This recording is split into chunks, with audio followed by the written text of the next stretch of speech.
اللہ نے گواہی دی ہے اس امت کی۔ قرآن میں اہل اسلام کو خطاب کرتے ہوئے کہا گیا ہے کہ اور اس طرح ہم نے تم کو بیچ کی امت بنا دیا تاکہ تم لوگوں کے اوپر گواہ بنو اور رسول تمہارے اوپر گواہ ہو۔ اور حدیث میں آیا کہ رسول اللہ صلی اللہ علیہ وسلم نے اپنے زمانے کے مسلمانوں کو مخاطب کرتے ہوئے فرمایا کہ یعنی تم زمین میں اللہ کے گواہ ہو۔ دوسری روایت میں اس طرح الفاظ آئے ہیں کہ یعنی اہل ایمان زمین میں اللہ کے گواہ ہیں۔ تو دعوت اللہ کا کام قدیم زمانے میں پیغمبر کیا کرتے تھے، گویا کہ اس زمانے میں خدا اور بندوں کے درمیان جو بیچ کی حیثیت تھی وہ پیغمبروں کو حاصل تھی، وہ خدا سے لیتے تھے اور بندوں تک پہنچاتے تھے۔ ہدایت کا یہ نظام ہزاروں سال تک جاری رہا، یہاں تک کہ آخری رسول محمد صلی اللہ علیہ وسلم کی بعثت ہوئی اور آپ کے بعد پیغمبروں کے ذریعے ہدایت پہنچانے کا سلسلہ پھر ختم ہو گیا۔ تاہم جہاں تک دعوت و تبلیغ کا تعلق ہے، اس کی ضرورت نبوت کا سلسلہ ختم ہونے کے باوجود باقی رہی۔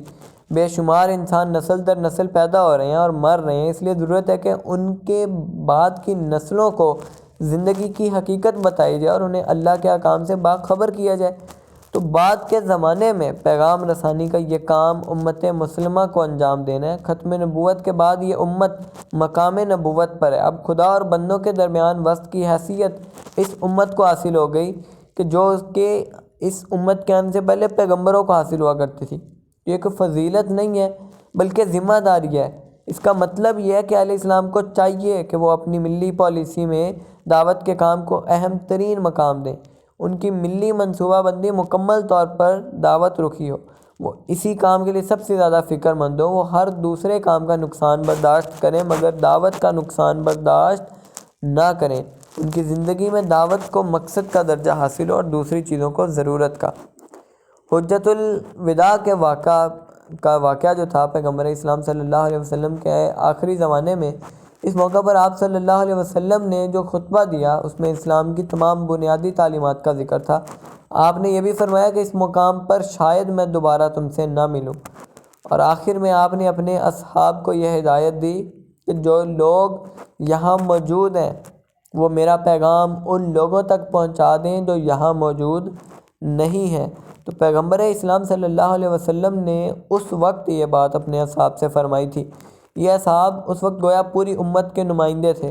تو اس طرح رسول اللہ صلی اللہ علیہ وسلم کی ہدایت قیامت تک پوری امت مسلمہ کے لیے، ہر دور کے اہل اسلام کو یہ کرنا ہے کہ پیغمبر سے ملی ہوئی بات کو مسلسل اپنے زمانے کے لوگوں تک پہنچاتے رہیں، اور یہی تبلیغ امت کی منصبی ذمہ داری ہے۔ اسی کی ادائیگی پر اس امت کے لیے تمام سرفرازیوں کا وعدہ ہے۔ اور اس آیت میں شہداء سے مراد دائی ہیں، ٹھیک ہے۔ انتم شہداء اللہ فی الارض کا مطلب ہے کہ یعنی تم زمین میں اللہ کے دائی ہو، اللہ کے گواہ ہو۔ ہماری واحد حیثیت یہ ہے کہ ہمیں اللہ کے بندوں تک وہ پیغام آخری حد تک پہنچا دینا ہے جو پیغمبر نے ہم تک پہنچایا۔ تو اصحاب رسول صلی اللہ علیہ وسلم نے اس ہدایت کو مکمل طور پر پکڑ لیا۔ تو آج بھی مکہ اور مدینہ میں صحابہ کی قبریں بہت کم ہیں۔ رسول اللہ کی وفات کے بعد یہ لوگ مختلف ملکوں میں پھیل گئے، پوری دنیا میں، اور لوگوں کے درمیان دعوت اور تبلیغ کا کام کرنے لگے، اور انہی قوموں کے درمیان ان کی وفات ہوئی اور وہیں ان کی قبریں بنی۔ اصحاب رسول کا یہ طریقہ قیامت تک آنے والے علیہ السلام کے لیے ایک ابدی نمونہ ہے۔ تو بڑے لیول پہ سوچیں، پوری دنیا کا سوچیں، صرف اپنا نہیں سوچیں۔ پہلے اپنے آس پاس کے لوگوں کا سوچیں اور پھر پوری دنیا کے لوگوں کا سوچیں کہ پوری دنیا کے پرابلمز کو دیکھیں کہ مسلمان پوری دنیا میں کس طرح فیس کر رہے ہیں، تو ان کو ٹارگٹ کریں، ٹھیک ہے۔ اور اب دیکھیں نا، اصحاب رسول کا یہ طریقہ قیامت تک کے آنے والے ہر مسلمان کے لیے ایک ابدی نمونہ ہے کہ انہیں صحابہ کی مانند اسی کام کو دوبارہ تمام دنیا کی قوموں کے اوپر انجام دینا۔ اس حکم پر عمل کرنے کا انعام بہت بڑا ہے اور اس کے ساتھ اس کو چھوڑنے کی سزا بھی بہت زیادہ ہے۔ تو شہادت یا دعوت کا یہ کام اصلاً قول کے ذریعے انجام پاتا ہے۔ ہم قول سے مراد محض زبان سے نکلے ہوئے الفاظ نہیں، بلکہ وہ الفاظ ہیں جن میں درد اور خیر خواہی نے لفظوں کی صورت اختیار کر لی ہو۔ اور آپ صلی اللہ علیہ وسلم نے اسلام کی دعوت کا کام اس طرح کیا کہ آپ عرب کی مجلسوں میں جاتے اور وہاں لوگوں سے کہتے ایھا الناس قولوا لا الہ الا اللہ، کہ اے لوگو کہو کہ اللہ کے سوا کوئی الہ نہیں۔ اور پھر آگے آپ صلی اللہ علیہ وسلم فرماتے تھے کہ تم فلاح پاؤ گے۔ تو اس سے معلوم ہوا کہ دعوت اسلام کا بنیادی نقطہ وہ توحید ہے۔ داعی کو جس حقیقت کی طرف لوگوں کو بلانا ہے وہ یہ ہے کہ اس کائنات کا خدا صرف ایک خدا ہے، وہی اکیلا معبود ہے، اس کے سوا کسی اور کو معبودیت کا درجہ حاصل نہیں، اور یہی اسلام کی دعوت کی اصل ہے۔ وہ تمام چیزیں اسی اصل کے تقاضے ہیں جن کو دین اور شریعت کے نام سے جانا جاتا ہے۔ آدمی کے ذہن اور دماغ میں اگر اللہ کی وحدانیت کا تصور پوری طرح بیٹھ جائے تو بقیہ تمام مطلوب چیزیں اپنے آپ زندگی میں پیدا ہو جائیں گی۔ اور یہ عقیدہ توحید آدمی کو مجبور کرتا ہے کہ وہ اللہ کے پیغمبر کو اپنا رہنما بنائے، وہ خواہش پرستی کے بجائے خدا پرستی کا طریقہ اختیار کرے، وہ دنیاوی رونقوں سے اوپر اٹھ کر آخرت کو اپنا مرکز توجہ بنائے، وہ اپنی زندگی کو اللہ کے تعلیمات کی ماتحتی میں گزارے تاکہ وہ اس کی سزا سے بچ سکے اور اس کے انعام کا مستحق قرار پائے۔ تو توحید کا عقیدہ، آپ دیکھیں نا کیرم بورڈ گیم ہوتی ہے نا، تو اس کی اصطلاح میں ماسٹر سٹروک کی حیثیت رکھتا ہے۔ وہ آدمی کو اندر سے لے کر باہر تک کھلا دیتا ہے، وہ آدمی کی پوری شخصیت کو جھنجھوڑ دیتا ہے۔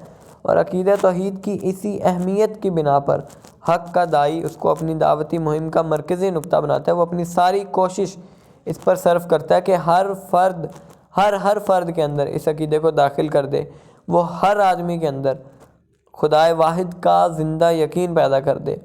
تو ماحول میں ہمیشہ طرح طرح کے مسائل اٹھتے ہیں، لوگ مختلف قسم کی مادی اور سیاسی نزاعات میں الجھے ہوئے ہوتے ہیں۔ ایسی حالت میں ہر وقت یہ ممکن ہوتا ہے کہ داعی ماحول سے متاثر ہو کر دوسری آوازیں بولنے لگے، یا مشکلات اور مسائل کے حل کے نام پر وہ اپنی کوششوں کو جزئی یا کلی طور پر کسی اور طرف موڑ دے۔ مگر دعوت کی شریعت میں اس قسم کا انحراف قطعاً جائز نہیں۔ داعی کو چاہیے وہ اس معاملے میں بہت محتاط ہو، وہ کسی بھی اپنے عذر کی بنا پر اپنی مہم کو نقطہ توحید سے نہ ہٹنے دے۔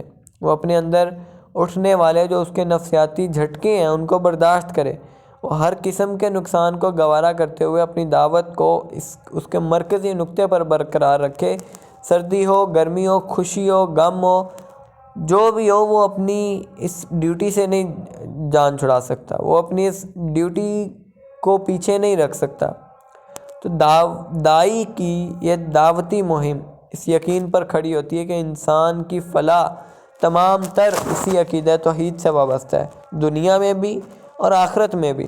یہ عقیدہ آدمی کے اندر حقیقت پسندی پیدا کرتا ہے، اس کے اندر مثبت فکر کو فروغ دیتا ہے، اس کے اندر فطرت شناسی کا مادہ پیدا کرتا ہے، اس کو اپنی سوچ اور اپنے جذبے کے اعتبار سے اس قابل بناتا ہے کہ وہ اعلیٰ افکار میں جیے اور لوگوں کے ساتھ معاملہ کرتے ہوئے وہی کرے جو اس کو کرنا چاہیے اور وہ نہ کرے جو اس کو نہیں کرنا چاہیے۔ اور جس آدمی کے اندر یہ صفات پیدا ہو جائیں اس کی کامیابی کو پھر اس دنیا میں کوئی بھی چیز روکنے والی نہیں۔ اور یہی معاملہ آخرت کا ہے۔ یہ عقیدہ آدمی کو بتاتا ہے کہ موت کے بعد اس کو کائنات کے مالک کے سامنے کھڑا ہونا ہے۔ اس طرح یہ عقیدہ ہر آدمی کے اندر